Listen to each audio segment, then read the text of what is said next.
Please do join me in welcoming Paula Fray, who will be sharing her journey from storyteller to CEO and the importance of rewriting the rules for women in media. Paula will also be making the announcement of the Phangisile Mtshali Grant Award for Transformational PR, an initiative that we are very excited to be launching today. Thank you, Paula, and over to you. Hello, everyone. It's really, really good to be here today with such an incredible array of women. I went through the questions last night. We just reviewed who everyone is, and we certainly, all of the speakers are looking forward to serving your needs over the next 7, 8 hours or so.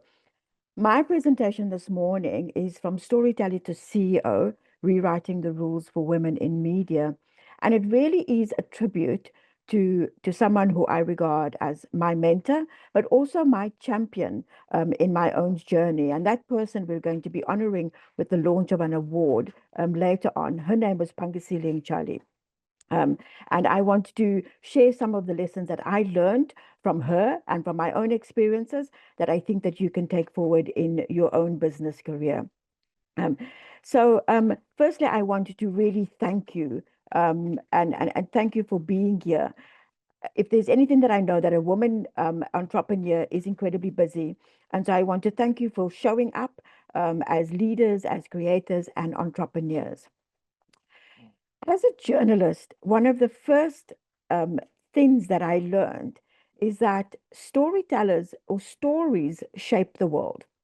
The way we see ourselves, the way we talk about ourselves, the way other people talk about us, really shapes who we think of, who we think is important, who we think is not important, what we prioritize, what we don't prioritize. So let me start off, I think, with a story. Phangisile and I met when we were both cadets in the 80s, and we were both enthusiastic, hardworking. If there was anything to be done, we put up our hands. If there was anything that needed fixing, we put up our hands. I mean, there was nothing I think either of us would do. But in the early days of my journalism, I remember that I was at a high-profile political event. I had the stories, I had the fact, I had the quotes, I had the deadline. But when the story was published, I realized one thing, that missing from the story was my voice. I was telling important stories, but I was doing it within a structure that wasn't really built for people like me. Not as a woman, not as an African, not as someone with the vision of the world beyond the byline. And so that moment planted a seed. It is a seed that would only really begin to flourish after the birth of my daughter. But I really began to think of, what if we could do something different? What if we could shape the structure and not just the story? What could we do if we were not just writing the story, but deciding what stories could be written and how those stories would be written? Right now, Africa's media is in flux, but it's also a moment of opportunity. We know that the landscape is changing. We know that traditional newsrooms are shrinking, that audiences are shifting online, that trust in media is under pressure, and yet there are new voices rising constantly. There are podcasts, there are platforms, there are newsletters, community media doing really exciting things on WhatsApp.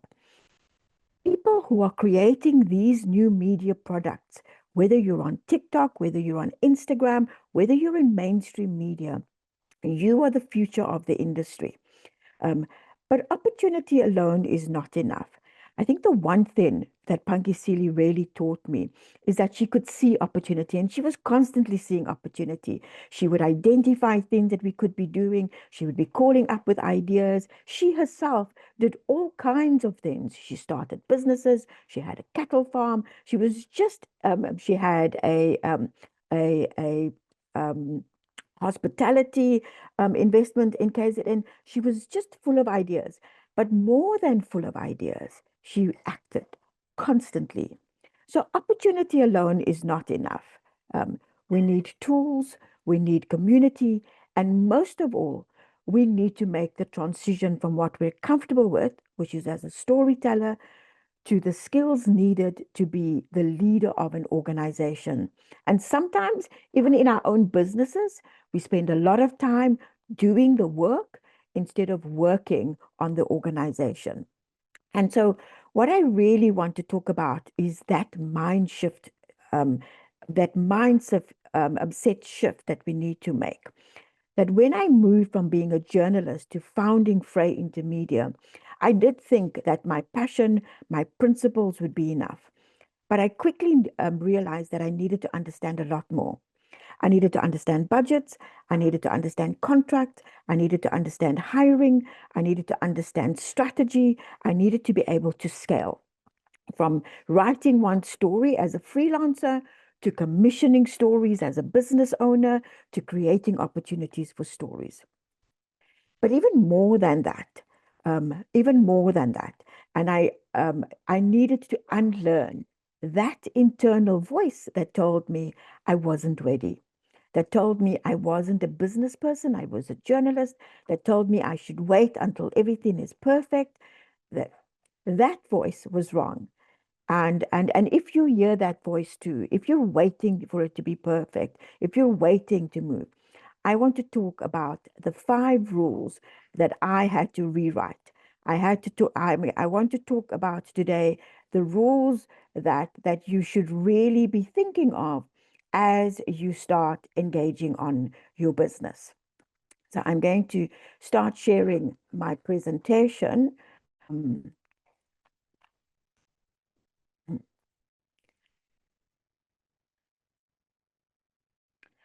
so there are 5 rules, and you will be getting a copy of these rules in the chat later on. But I also want to share just what I learned and how I came to implement these 5 rules. I want to start off by saying, and this is really something that Pangi showed me. Phangisile was very focused on health. She had a mission. She went out. She was a health reporter. She went out. She became a public relations leader. And from the public relations leader, she went on to work for a foundation that did health work in Africa and China and India. Purpose can be your competitive advantage.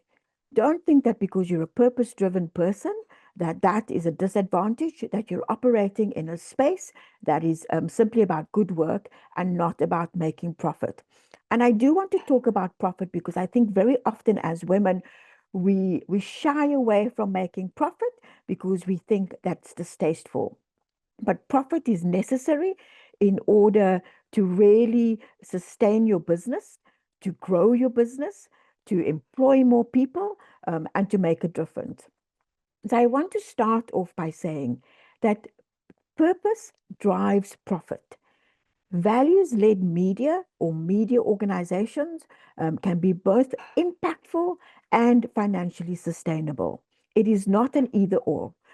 You don't have to have a values-led company that kind of barely breaks even as opposed to having a profitable company. You can be both. Um, and it's difficult sometimes, but we've shown that by sustaining, by focusing on who we are and what we stand for, that actually is our unique selling point. And we very often say to people, we won't do this kind of content, we won't work with these kinds of organizations, and if necessary, we will walk away from work. So purpose drives profit. Next, your values are your edge. Phangisile had incredible integrity. She knew what she stood for. She wasn't afraid to speak out. And I think that really what made her stand out in the crowd. She had integrity. She went to places where women like us were hardly ever represented. And she really fought for people who were traditionally marginalized to be able to see. And that set her apart as somebody that people wanted to hire, but also when she was out there doing work, that set her apart. The next thing I want to really talk about is that if you're a purpose-driven organization or business, then you need to design your business model to work hand in hand with your mission, right? What do I mean by that? Um, your mission isn't an aside, it is what drives your business. When you are thinking about when people set out their vision, mission, values, they very often think of it as being three separate things, but it's actually integrated to drive an organization towards achieving much. So, first thing I learned, purpose is a competitive advantage. Don't think of yourself as not wanting to make profit, or not being able to make profit because you're a purpose-driven organization or business. Purpose can, in fact, drive profit. The next thing, and I think for all of us who start out as individual, this is really important. And I can remember many a conversation with Phangisile, but also other mentors who would say to me, it's important for you to not just work in the business, but to work on the business. And what did they mean by that? If you're building a media business, for example, and some of you here are building public relations businesses, some of you are building all kinds of other things. Even if you're a single person producing content on TikTok, you need to spend time beyond the content, right? You need to think, what is my business model?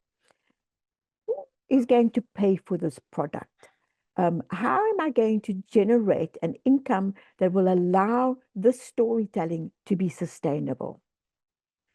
So it's really important that we don't focus only on the stories we tell, but that we think about the structure of the business. We think about our revenue models. What is the revenue model for my business? Where am I generating income? What are other people doing? Am I getting money from Patreon, from subscriptions, from ads on the platform I'm using, from views on the platform I'm using?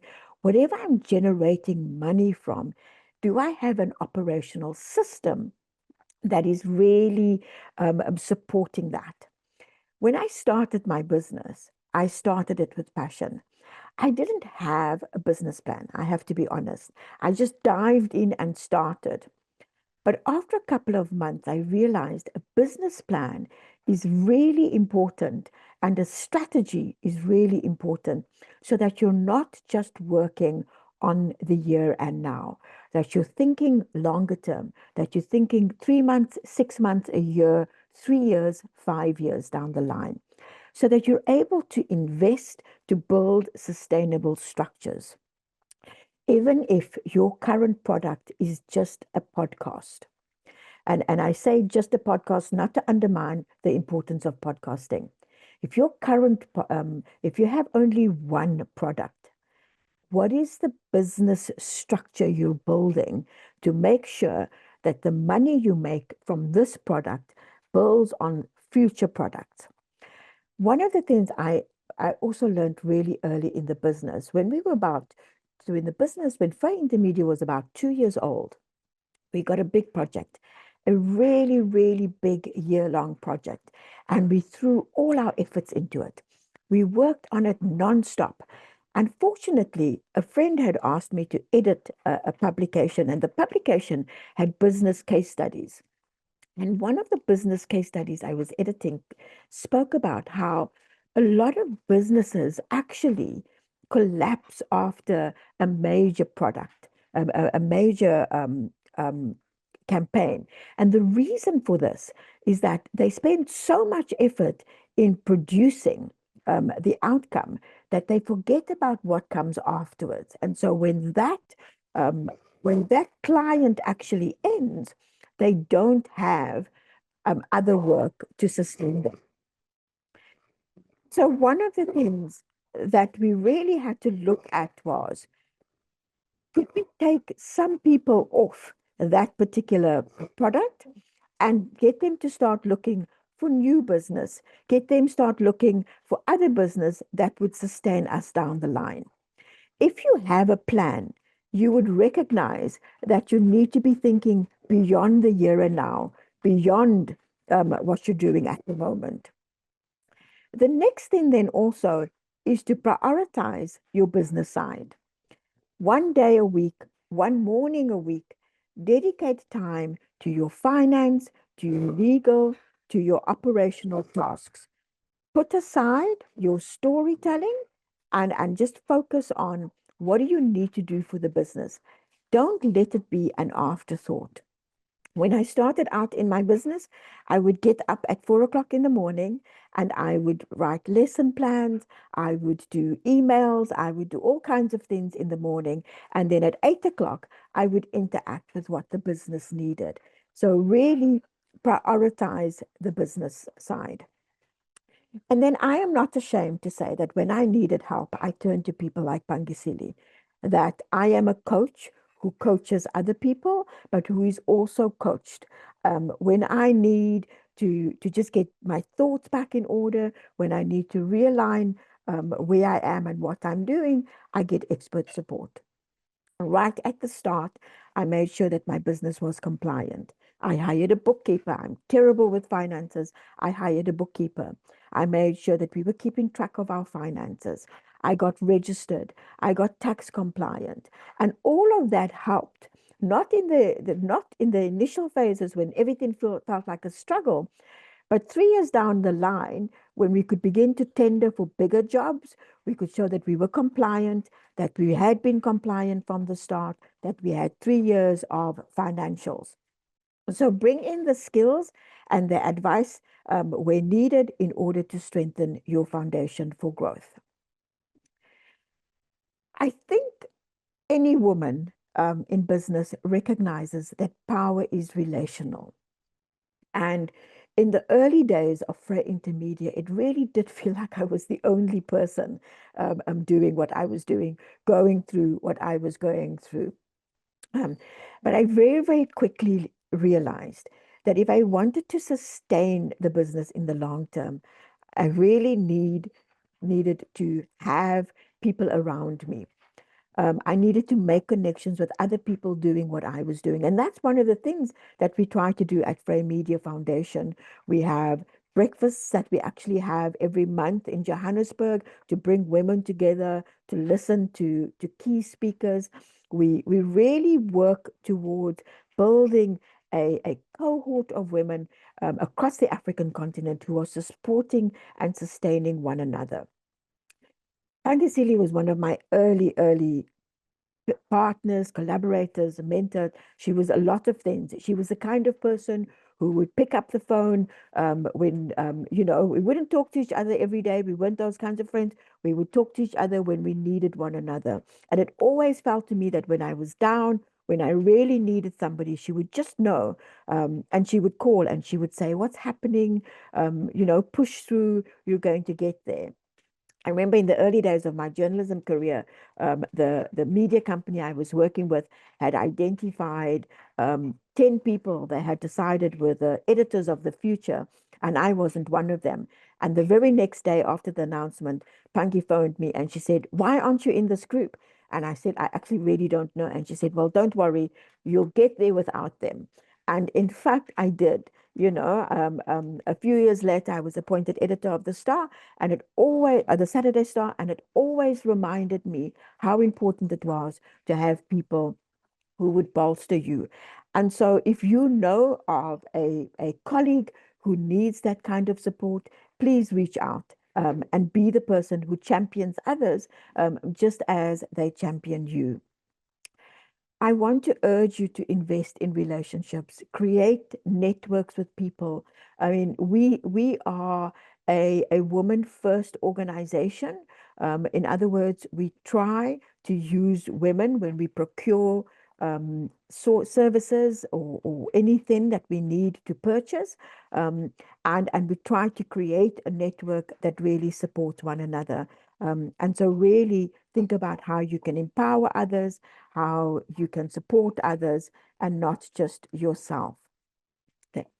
So this is, I think, when I was preparing this session, I think this is one of the key things that Phangisile really, really taught me to act. It's all well and good to have the most perfect business plan, but if you don't implement it, it's all well and good to have a script for a podcast, but if you don't record, it's all well and good to have an incredible concept for TikTok. But if you don't actually film yourself doing it, it doesn't matter, right? Um, and sometimes we're so scared of failure that we wait. And so today I want to say, Phangisile taught me to be brave, to act now. Don't wait for permission. Don't wait for somebody to tell you that you're good enough. Do it. If it doesn't work, who cares? You'll try something new. You'll change it. Iterative changes is how innovation actually happens. Don't wait for the perfect timing. Don't wait for somebody else's validation. Act. And if it fails, right? I mean, that is the way business works. Learn by doing.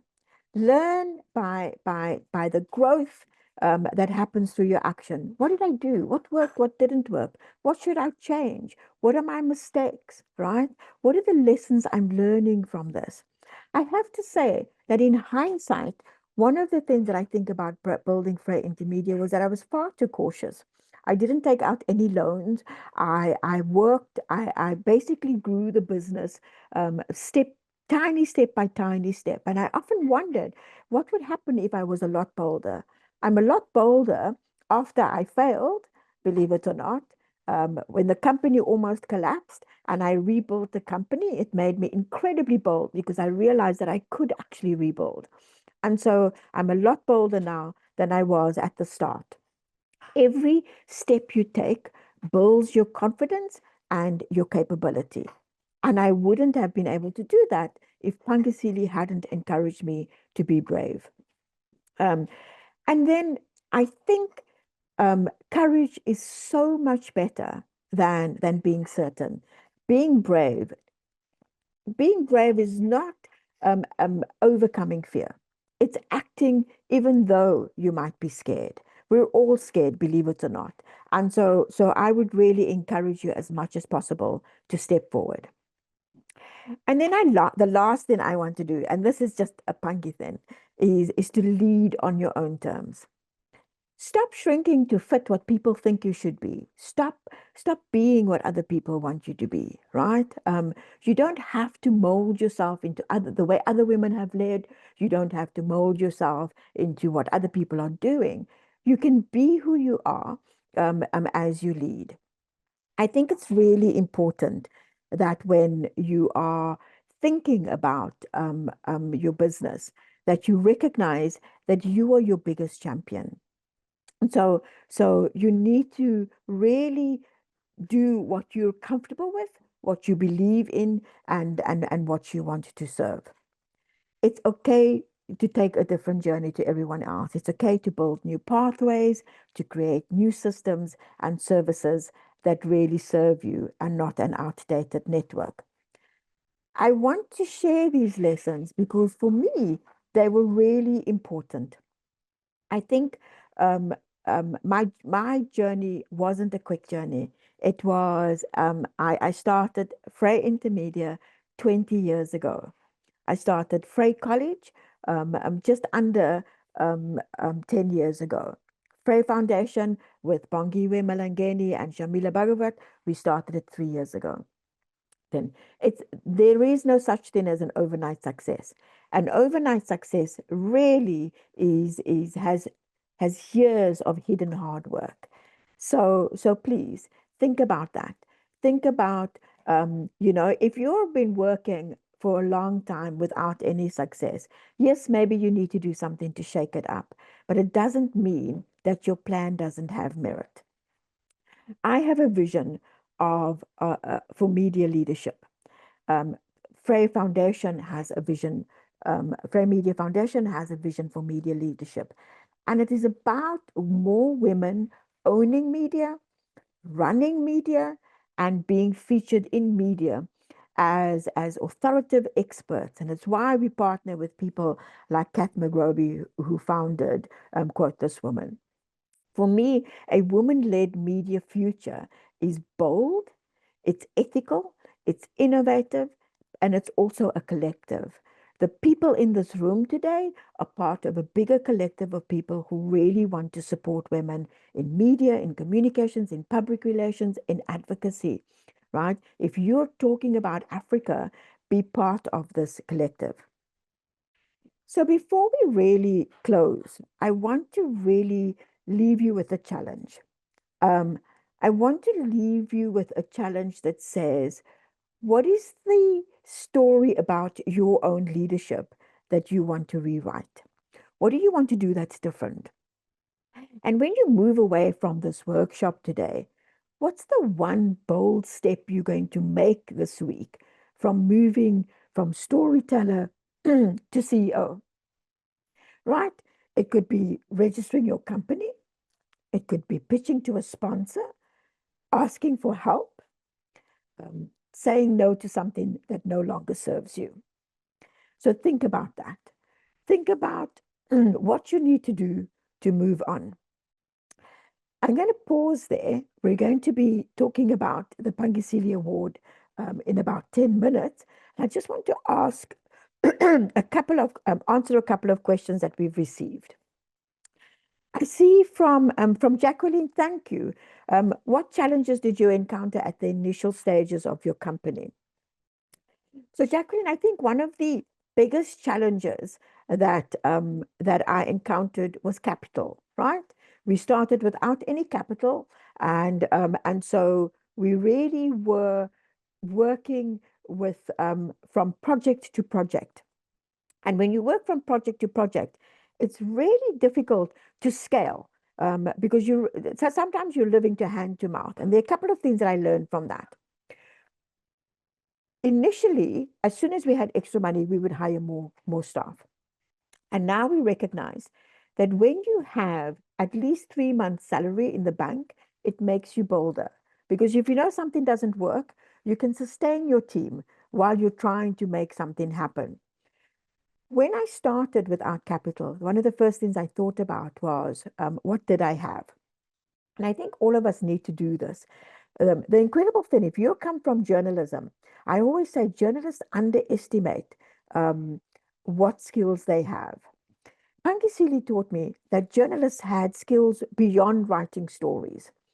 You know, the ability to take a lot of information and distill it into bite-sized chunks that people can understand is a unique ability. Not everyone has that. It makes you a better manager. It makes you a better communicator in the workplace. Then it also makes you quite entrepreneurial. The fact that you have to look for a story every day, that you have to come up with ideas, it makes you good for the hustle, quite frankly, right? You can really think, what's the new business opportunity? So I really started off with what did I have? I had skills. I had the ability to write a story. I had a phone. I could use the free version of whatever software we were doing, but I also had my network. Do not underestimate your network, your family, your friends, your former colleagues, people you encountered during your job. Begin to really let them understand that you're out there on your own now. One of the things that began to do when I was small was sometimes we would do free stuff. Now we do free stuff because we have a mission to really generate stuff. But when I started out, I would sometimes do free stuff. I would show people what we could do without necessarily charging them. I would pilot services to validate our ideas and to build an audience before spending money. We would collaborate with other organizations. We would use shared resources. We would barter services. We have a relationship. 20 years after we started, we still have a relationship with our designer because during the 2008 financial crisis, when we were both struggling, we bartered. She did design for us, we did public relations for her, and we helped each other get through a really difficult financial crisis. Barter. You don't have to pay, you can barter. We we really often even, think about in-kind support. Ask people if you could give them an office space in return for something. think about different ways of operating a business without necessarily having the capital to do that as much as possible. One of the questions we got from the Zoom registration, I'm sorry, let me just say, Jackie, I hope that really answers you in terms of the potential challenges you might have. Then, one of the questions that we got in the Zoom update is how do I differentiate my content in a crowded market, and what are the common mistakes I should avoid? And I think this is important. If you're an NGO, for example, there is a real danger of trying to follow the money, going after every um, um, the bit of money that is out there, so that rather than focus on what you're good at, you begin to stretch your resources trying to do all kinds of projects with the hope of getting some income. And I know I'm not going to say to you, turn down work. I know that there have been times when we just do all kinds of things and we end up really exhausted without generating profit necessarily, but we're just so scared of running out of money. And I want to say that I think focusing on your niche, focusing on who you serve and what your unique product is important. There are just too many people out there producing content. It's the unique people who stand out. So build a signature style. Right from the start, have branding, have a consistent tone, have a consistent visual identity and storytelling approach. Be recognizable so that you're actually building not just content right now, but a business that's going to be sustainable. So I would really discourage you from chasing every trend, but rather align with your mission, and make sure that you're building something that is a lot more sustainable. The last thing that I want to talk about for this one is to really engage deeply, right? If you want to differentiate your content, then listen to what people are saying in response to your work. If your content is being published, read the comments, follow up on the comments, respond to the comments. People want to be part of a community. If you're simply flinging content out there, podcasts, TikToks, whatever, and you're not actually responding to what people are saying, eventually they're going to go on to somebody else who can actually respond to them. So really think about that. Um, Emmanuel is asking, how do you balance content creation with monetization without compromising authenticity? So how do you ensure inclusive storytelling in your media work?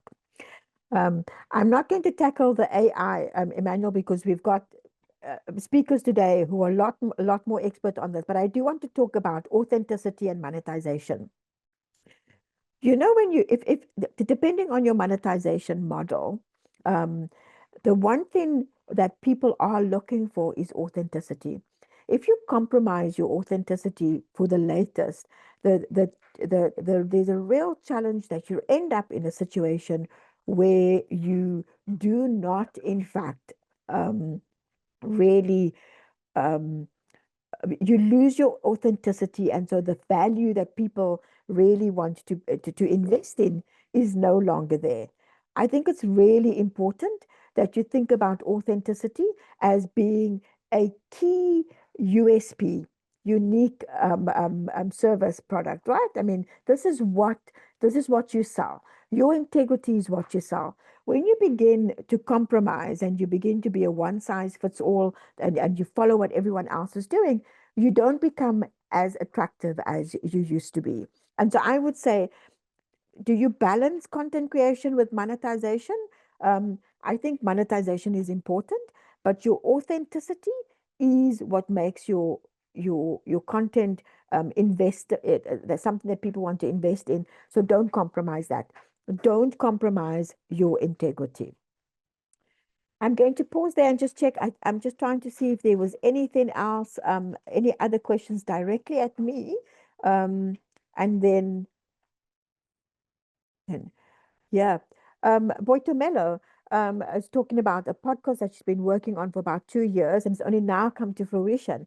Well done, Boitumela, and I'm really, really pleased that you've persevered, right? But yes, and now everyone wants to start it.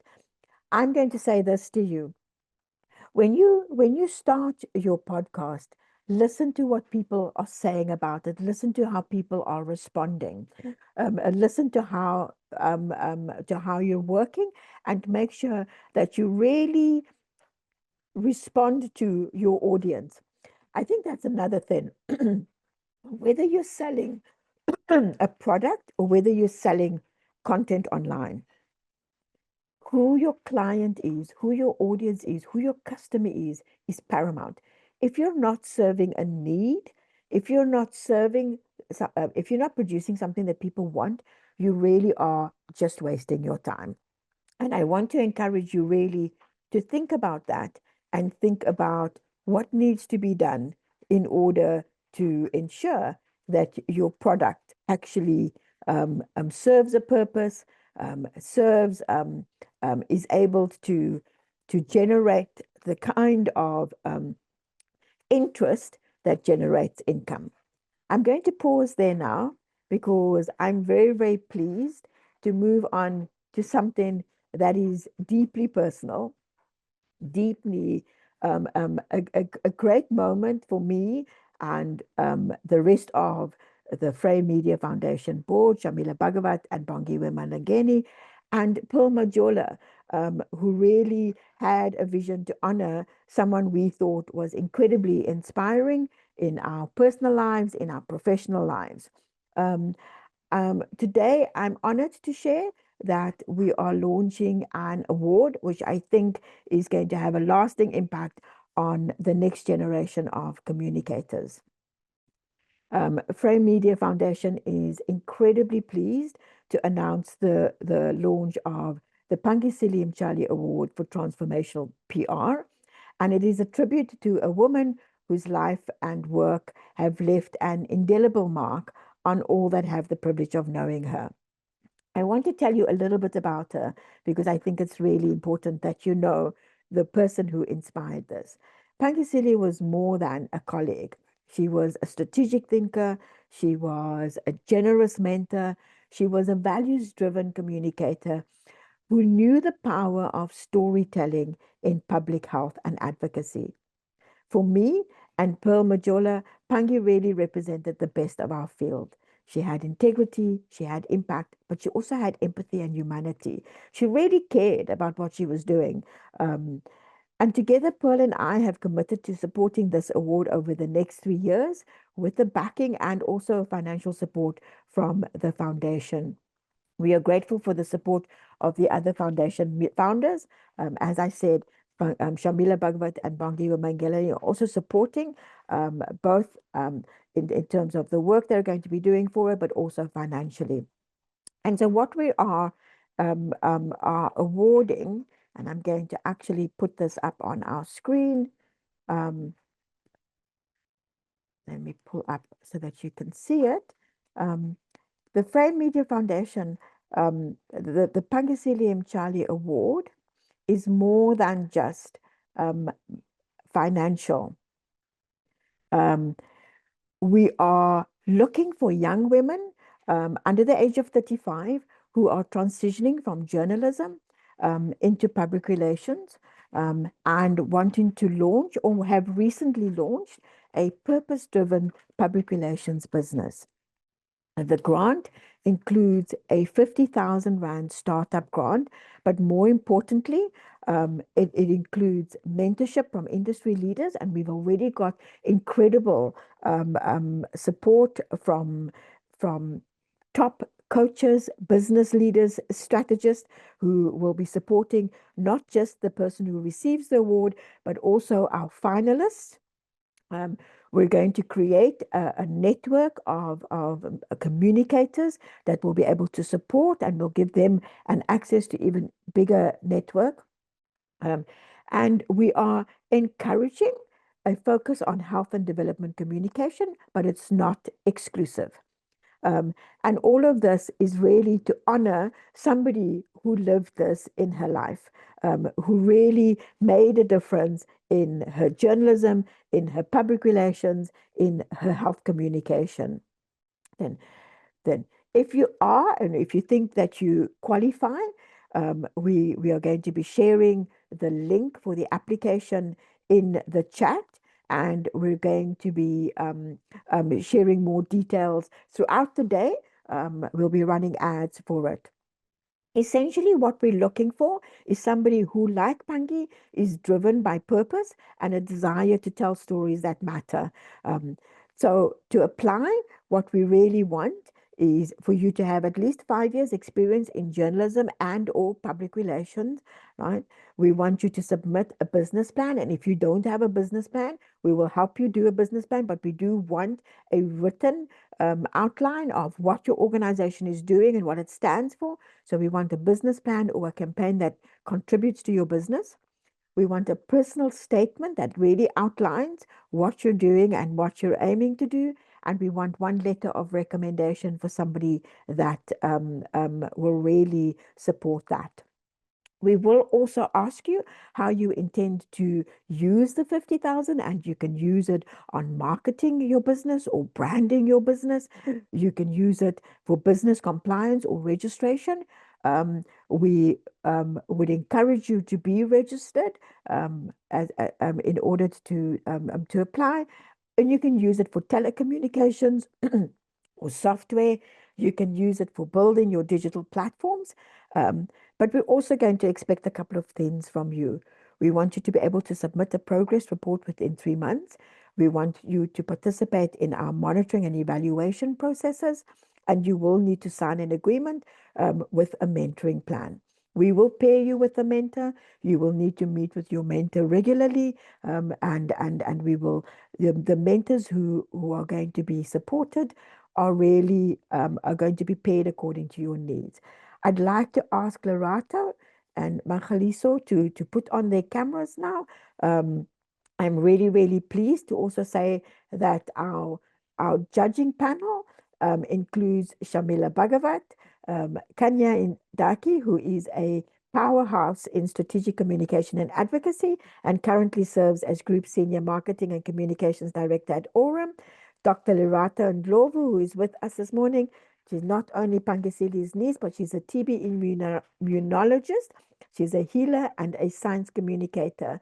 And then myself. I want to introduce to you Chikondi, Pangasile's son, Mangaliso, who has joined us for this announcement. And Pangi, Mangaliso, I wonder if you want to say a few words. Thank you so much, Auntie Paula. We're extremely proud and honored by this award. I think the whole family is really inspired by your leadership in honoring my mother. And we wish all the participants and ultimate winners all the best and to seize this opportunity. Thank you so much. Lerato, do you want to say a few words?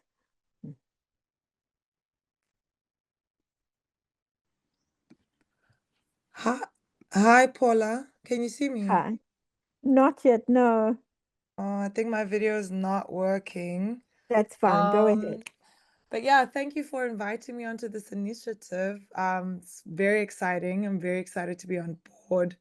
Yeah, and I hope we can do some really great work together. Excellent. Thank you so much. I also want to say that Pearl Majola, who's one of the drivers behind this, can't join us today. But both of us, Pearl and myself, wanted to create the award not just to remember Pangasiile, but to multiply her.